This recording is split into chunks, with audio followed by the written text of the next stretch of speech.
Hi மக்களே, இது மாதிரி சுத்தமான ஒரு கருவாடில் சூப்பரான ஒரு கருவாடு தொக்கு தாங்க பண்ண போகிறோம். தண்ணியை நல்லா சுட வச்சு இந்த கருவாடெல்லாம் அந்த சுடு தண்ணியில் ஆட் பண்ணிக்கோங்க.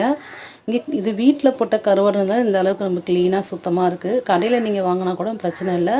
ஆனால் சுடு தண்ணியில் போட்டு இந்த மாதிரி கருவாடு நம்மளால் ஊற வச்சிங்கனாக்கா சூப்பராக நல்ல டேஸ்ட்டாக இருக்கும். சாஃப்டாகிடுங்க. தோல் ஒரு மாதிரி உரிச்சிட்டு முள்ளெல்லாம் எடுத்துகிட்டு இந்த மாதிரி க்ளீனாக இந்த கருவாடு நம்ம ஆஞ்சிக்கலாம். இது அரைக்கீரை, இந்த அரைக்கீரை போட்டு தாங்க இந்த தொக்கு பண்ண போகிறோம். சூப்பராக இருக்கும். தக்காளி விழுது, வெங்காயம், அரைக்கீரை, காரத்துக்கு தனி மிளகாத்தூள், குழம்பு தூள் கூட நம்ம ஆட் பண்ணிக்கலாம். இது வந்து தனி மிளகாத்தூள் வந்து அதிகமாக சேர்த்துட்டா வயிறு அப்செட் ஆகும். அதனால தான் கொஞ்சம் குழம்பு தூள் சேர்த்துக்கலாம். நம்ம இந்த மாதிரி கடாயில் கடவுள் பருப்பு, காஞ்ச மிளகா போட்டு தாளிச்சிட்டு வெங்காயத்தை போட்டு வதக்கிட்டு அரைக்கீரையை போட்டு நம்ம அதையும் சேர்த்து வதக்கிக்கலாம். அந்த வதங்கினதும் நம்ம தக்காளியை அரைச்சி விழுதாக வச்சுருக்கோம் இல்லையா, அந்த தக்காளியும் போட்டு நம்ம வதக்கிக்கலாம்.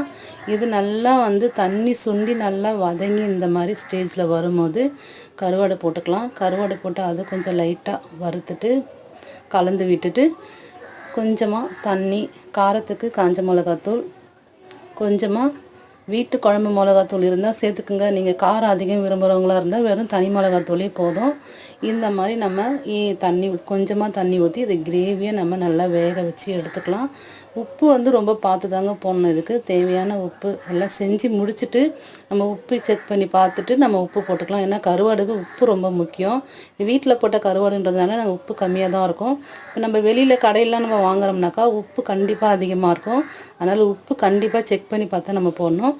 சுட சுட சாதத்துக்கு இந்த தொக்கு வச்சு சாப்பிட சூப்பராக இருக்கும். ட்ரை பண்ணி பாருங்கள் மக்களே.